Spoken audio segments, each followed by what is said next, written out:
Friends, welcome back to my channel Keerthika's kitchen diary. Deepavali तो चलेई yellow, घर जुड़े आलो, मन जुड़े खुशी और खावार घरे जदि थाके एकटू मिष्टि ताहले उत्सवेर आनंद जेन आरो द्विगुण हये जाय।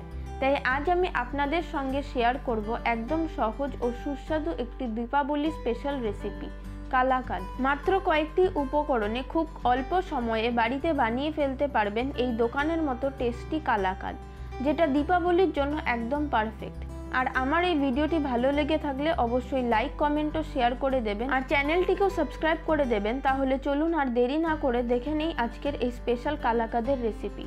তো কালাকাদ বানানোর জন্য এখানে আমি সবার প্রথমে একটা কড়াইয়ে 1 চা চামচ পরিমাণে ঘি দিয়ে দেব। এবারে ঘিটা মেল্ট হয়ে গেলে ওর মধ্যে দিয়ে দেব 1 কাপ পরিমাণে দুধ। তারপর ঘি আর দুধটাকে মিশিয়ে এটাকে ভালো করে ফুটতে দেব। দুধটা ভালো মতো ফুটে উঠলে সুন্দর একটা ফ্লেভারের জন্য ওর মধ্যে দিয়ে দেব 4-5টার মতো থেতো করে নেওয়া এলাচ। তারপর আবারও ভালো করে মিশিয়ে নেব। মিশিয়ে নেওয়ার পর এবারে এর মধ্যে দিয়ে দেব 3 টেবিল চামচ পরিমাণে গুঁড়ো দুধ। গুঁড়ো দুধটাকে দেওয়ার পর এবারে লিকুইড দুধটার সাথে গুঁড়ো দুধটাকে খুব ভালো করে মিশিয়ে নিতে হবে, যাতে এর মধ্যে কোনো রকম লাম্পস না থাকে। গুঁড়ো দুধটাকে ভালো করে মিশিয়ে নেওয়ার পর এবারে এটাকে কিছুক্ষণ খুব ভালো করে জাল দিয়ে নেব। কিছুক্ষণ জাল দিয়ে নেওয়ার পর এবারে এর মধ্যে আমি 150 গ্রাম পরিমাণে গ্রেট করে নেওয়া খোয়া ক্ষীর দিয়ে দেব। তারপর আবারও ভালো করে মিশিয়ে এটাকে আমি কিছুক্ষণ ফুটিয়ে একটু ঘন করে নেব। কিছুক্ষণ পর দুধটা যখন ঘন হয়ে যাবে এর মধ্যে আমি 1/4 কাপ পরিমাণে চিনি দিয়ে দেব। চিনিটা আপনারা আপনাদের স্বাদ মতো দেবেন, কম বা বেশিও করতে পারেন। তারপর চিনিটাকেও আমি খুব ভালো করে মিশিয়ে নেব।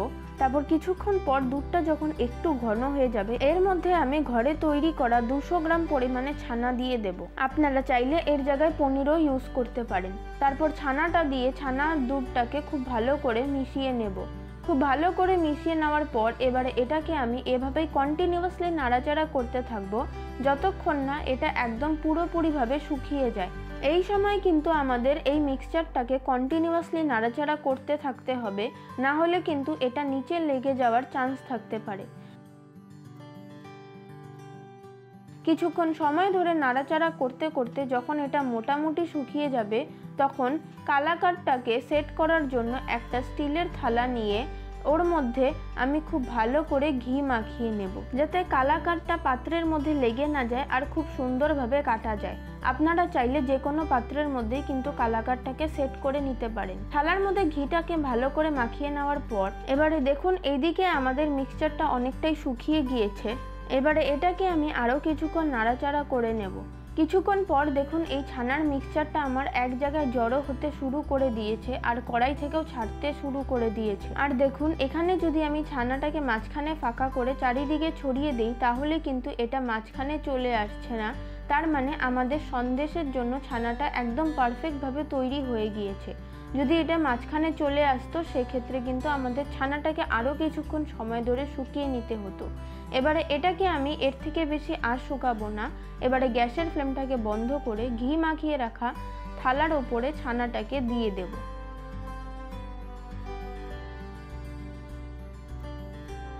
তারপর স্প্যাচুলার সাহায্যে এটাকে আমি ভালোভাবে সমান করে নেব আর ওপর থেকে ছড়িয়ে দেব কিছুটা পরিমাণে কুচনো ড্রাই ফ্রুটস। তারপর আবারও একটু ভালো করে সমান করে নেব। সমান করে নেওয়ার পর এবারে এটাকে আমি এইভাবেই 1 থেকে 2 ঘন্টা রেখে দেব, যতক্ষণ না সন্দেশটা আমাদের পুরোপুরিভাবে ঠান্ডা হয়ে যায়। 1 থেকে 2 ঘন্টা পর কালাকাদটা যখন আমাদের পুরোপুরিভাবে ঠান্ডা হয়ে যাবে তখন এটাকে আমি ছুরির সাহায্যে চৌকো চৌকো করে কেটে কালাকাদের শেপ দিয়ে নেব।